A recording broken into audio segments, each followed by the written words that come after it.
you're able to pay your rent, you're able to maybe even save some money to buy some, second-hand car.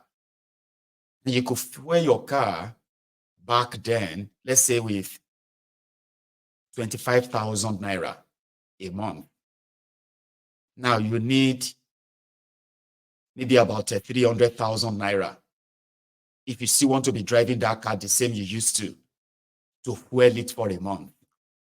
Do you see now that gap there, right? So what that simply means is that your 150,000 naira that used to pay your rent, pay this, pay that, your child is in private school, because the public school to you now is probably no longer reliable. So you are paying all of that exorbitant fee. You are paying taxes as well. Left, right, and center, they are taking money from you. But the money you are earning 2-3 years ago, they've managed to add extra, maybe 100,000 to it. Maybe your employer is generous and they've increased your salary to 250,000 naira. But yet, you are earning more. But you can't even do what you used to do with 150,000 naira anymore. You can't even do half of what you used to do with 150,000 naira. That is called devaluation. It simply means there is no amount of, except if you actually have to go through the illegal route. Yeah, you have to become a criminal. A criminal that will come out and tell us how you they do where una they see all this money, and then you will tell them it's the grace of God. If you go that route. But when you are legit, it simply means that no matter how much you work, 40% to 70% of that effort is gone. No how much you work. Now you're now seeing people looking so stressed. You don't know if it is the job. For those who get work, you don't know if it is the job or if it is something else. People are working, they are in debt. You are working, you are in debt. Before they pay your salary, you are already in debt. That's not normal. It's not. And it's going to get worse. And that is why right now, they know the pressure. They do. I played a video this afternoon. I'm going to repeat that again.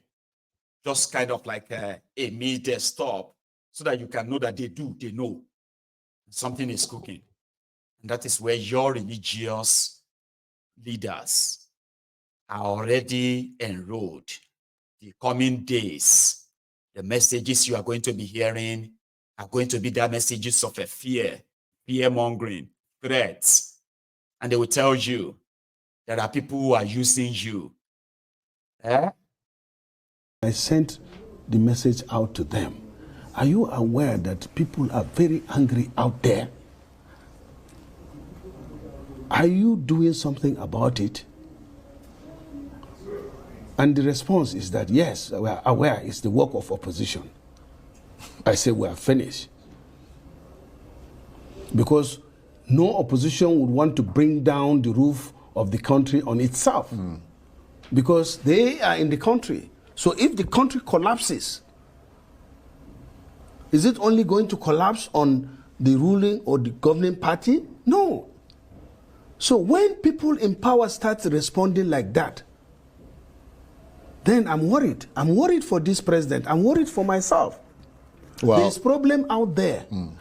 A bag of rice is now selling for 100,000. A bag of maize is selling for 100,000. My wife was telling me that a basket of tomato is about 100,000 too. Onions. Every food is going up. The price. Inflation is 40%. The value of our naira is going down. And then, not only that, when you tell people in government that, hey, people are hungry, angry, and they are preparing, or there are signs that they will revolt, and you say, no, don't worry about them.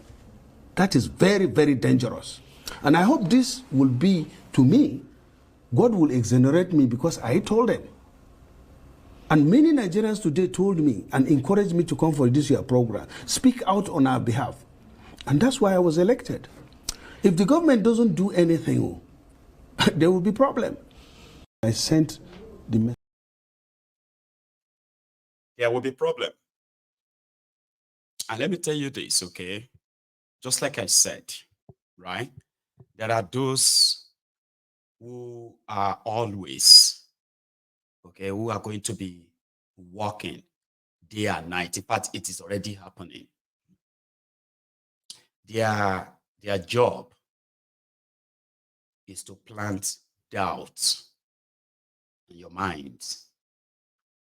I don't know if my video will probably make a difference, because when you are dealing with coordinated, organized state capture like you are dealing with in Nigeria, what I am actually doing here is to warn you too, Abobaku that is watching me. You may be jumping from one social media platform to another. And we are going to see many, many like that in the coming days. And if you see them here too, you can easily recognize them. There are those of them who are going to tell you to come back and join them to go and lead the revolution. These are not people this message is meant for. They are already lost causes. Okay?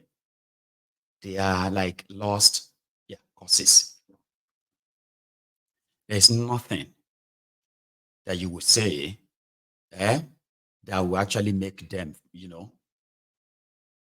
reason, because they belong to that part or the sets that we call the voluntary slaves. Let's face it. If you are living in Nigeria right now and you are not yet a loony, because from record in Nigeria as we speak, over 70% of them have mental problem. Yeah. And it's kind of like, it's understandable, right? And that is why when you see some of the lunatics sounding like this does not affect them, and then jumping from one platform to another, asking people to come back to Nigeria to come and join them, I need you to recognize them and do your best to ignore them. This is not for them. Okay? I am talking to some of you who still have your minds together. I'm not talking to those ones who are screaming about power. And the moment you give them food and you give them a juice, they will forget all of their problems. I'm not talking to them. And if you see them in the comment section as well,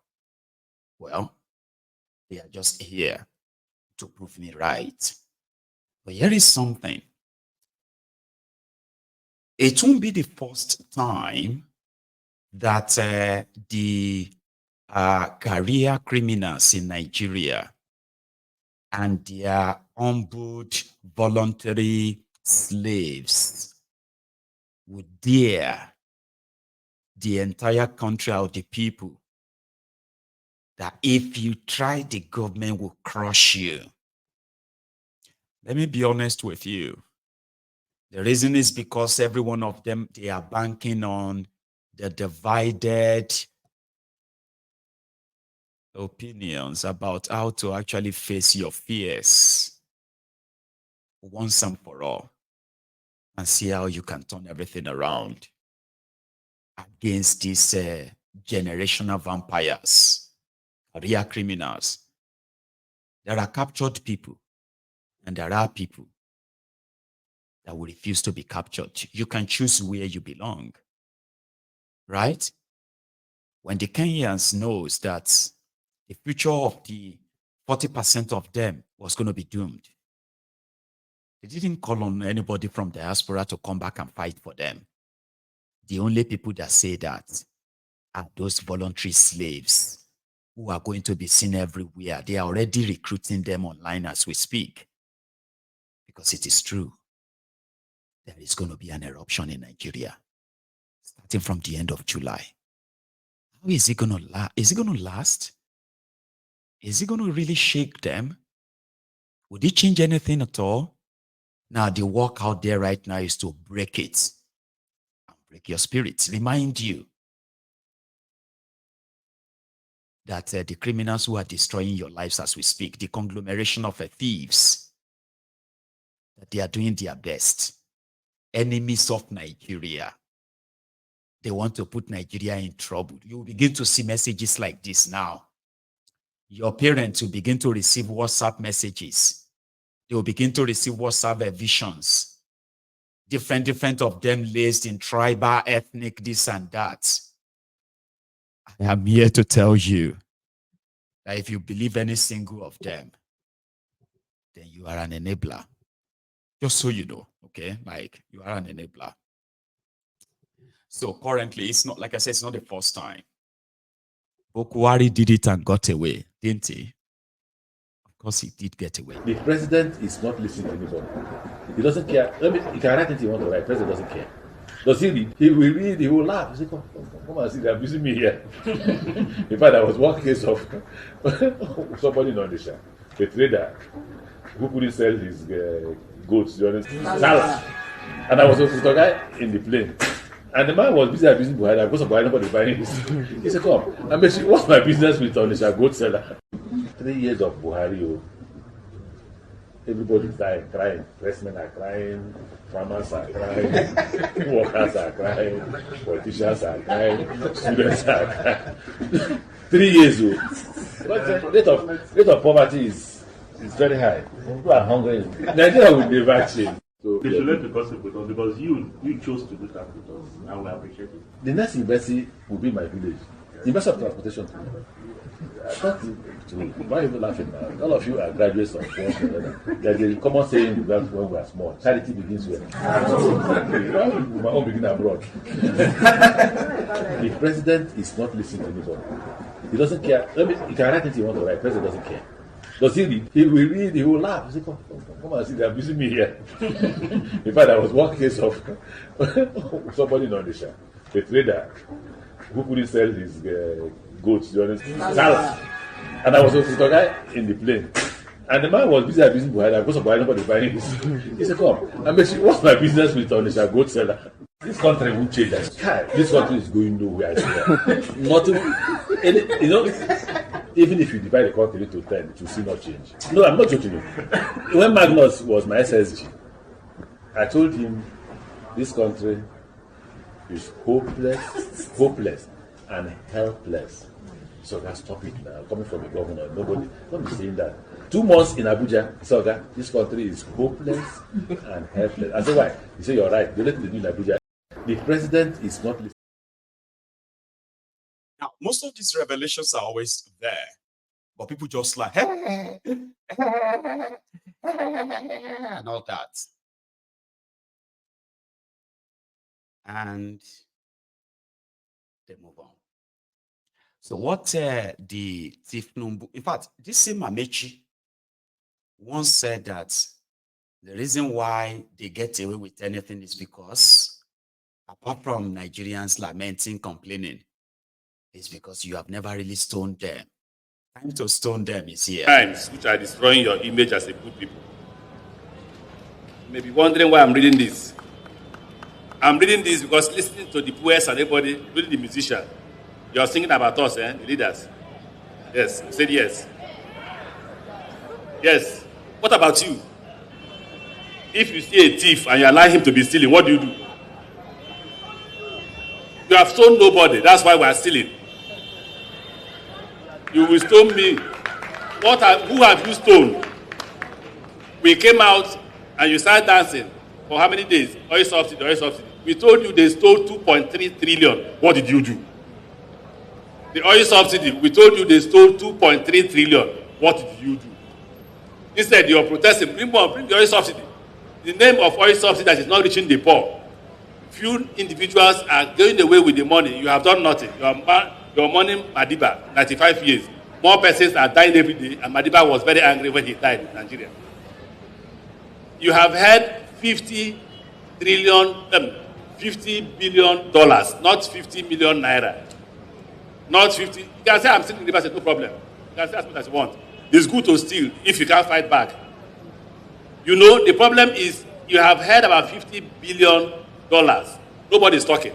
You're debating whether can he talk to the president like that? Should we? How did you know he talked about it? Why should CBN governor even write about it in the first place? In some countries, people will be on the street until they return that money. $50 billion is 8 trillion naira. It will change Nigeria. Me, I want to steal only $1 billion. Let them bring it.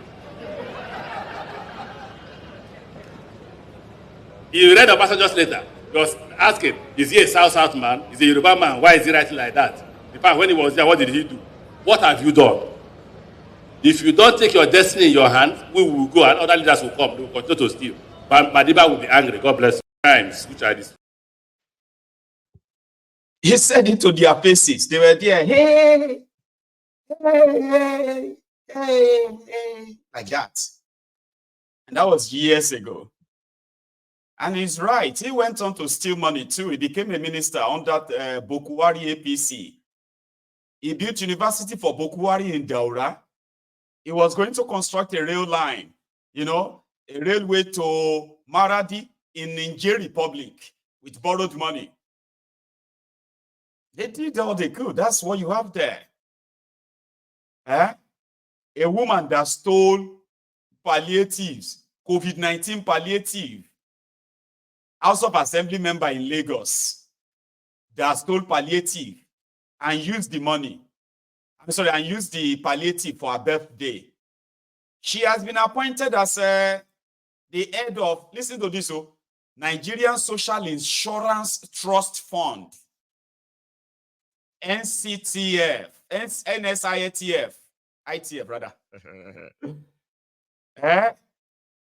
Mojisola Oluwakeyinde Ali Macaulay. This is the country you have. Okay? These are those who are going to bring changes, who are going to change your life with their policies. How? Now they are sending their pastors to you, your pastors, your imams. In northern Nigeria, they've already rolled out the money.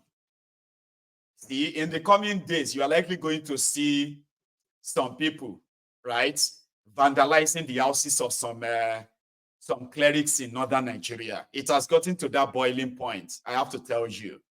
So right now, the effort is to see how much they can convince the parents to stop their children, because what they want to ask for is impossible. Asking Tinubu to reduce that is not possible. Tinubu is doing everything to reduce it. The people should pray for him. But do you know what is actually really coming? Which somehow, that one hasn't really spread yet. Okay? It is not Tinubu that must go. Okay? When you are preparing to join any of their outing there, don't join them because they are calling for Tinubu to go. No, not just that. You have to join them to call for the removal of all of the 36 state governors, dissolve all the state government, dissolve the federal and all of that, right? And by so doing, you have a chance, a very great, beautiful chance to reverse all of your losses. You could end up, for the first step, ensure that over 10,000 duplicative positions they have created, filled with over 60,000, scroungers across the system. If you can actually uproot that, then you will change the course of history, change the destiny of the generations yet unborn. The majority of what we want will actually be granted. Now, that is where this is going. And that is why they are using their churches now. They will use your church. They will use your mosque. If your pastor begin to tell you, I'll preach against you standing up or hitting the street, if anybody comes on your social media and they begin to threaten you or begin to call you names or begin to blame you for the problems of Nigeria or begin to gaslight you, just know that those are the activated people. Same Amechi this to say, remember, they rig you. You don't even have the power to choose those who actually lead you. Man, the moment you have no power to choose who lead you, that means they've taken everything from you. You cannot get that back peacefully.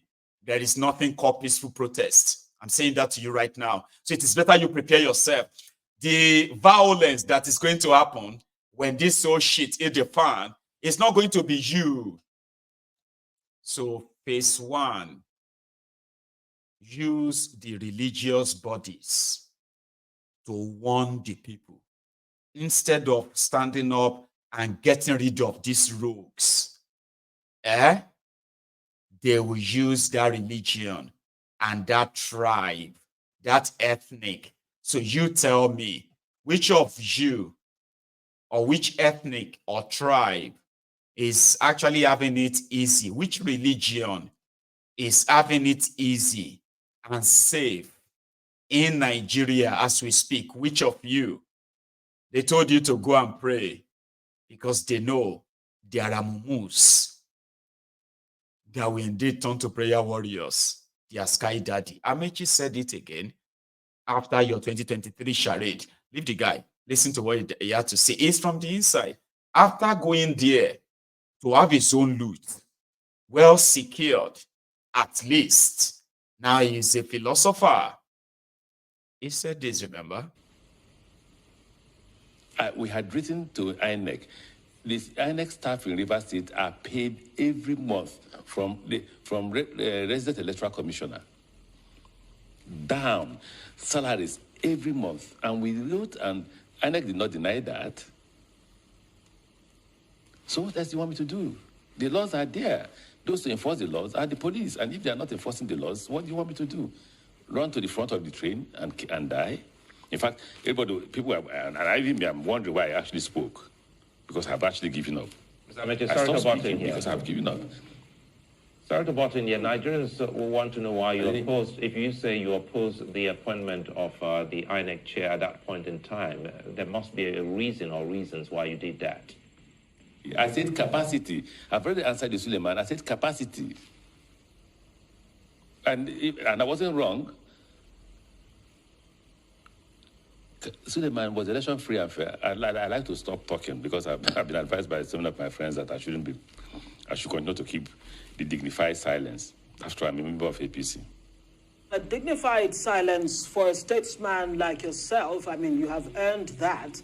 You know, for Nigeria, how would it, pay Nigeria if people like you, decide to keep silent when you have from a vantage point to see the wrongs in the system, and you have the opportunity to help fix those challenges? Why are you shying away from that? Because you and I have had this conversation before. You and I have had this conversation in private, and you try to persuade me not to keep silence. And my lawyer continues to say I should keep silence, and I've been keeping silent. The reason is simple. Even the Nigerians you want to speak on their behalf, do they care? Do the society care about the fact that these are the things you're saying, that things are wrong? When I was a governor, I spoke at the Freedom Park in Lagos, and I said, the reason why all of us, I included myself, the reason why the elite steal in Nigeria is because the public, the poor man has refused to stone them, or stone us. I said that at the Freedom Park, right? So what do you want me to say? What's new? Do you want me to say that I've not said before? I asked you this question when we had this conversation privately. I just came out. I didn't want to speak. My position was go back to school, continue to face your academics and all that. I'm in law school, continue to focus on that and ignore what's going on. But I came out because how can you stay in Port Harcourt and one young man will just sit down, write names of people to be arrested, and the police goes to arrest, no crime. There has to be a crime for you to arrest somebody. The only person who has the power to arrest is it not because impunity has been allowed to have a free reign since 1999 when this the democratic process started, and now things seem to be getting to a head. I mean, you were a two-term campaign DG of President Muhammadu Buhari or the APC, if you like. I am not the president. I am not the president. Only the president can call the IG to question. Only the president can say, for Christ's sake, what's going on in Port Harcourt? What's going on all over the country? Why are the police compromised? Many is not hiding it. Well, many also thought that what was he trying to say? You're very close to him, once a speaker, two-time governor, minister, and of course you also hold a title in his home state. And the title is a trustworthy one, is a weighty one. So people expect you to help the nation. Be up front. Suleiman, can we cut off this interview? I don't want to continue the interview. I just don't want to continue the interview because there's nothing new to say that I've not said before. Absolutely nothing.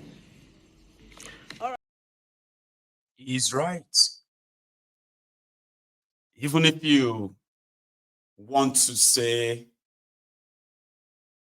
I don't know what you probably see it as anyway, because I mean, he's right.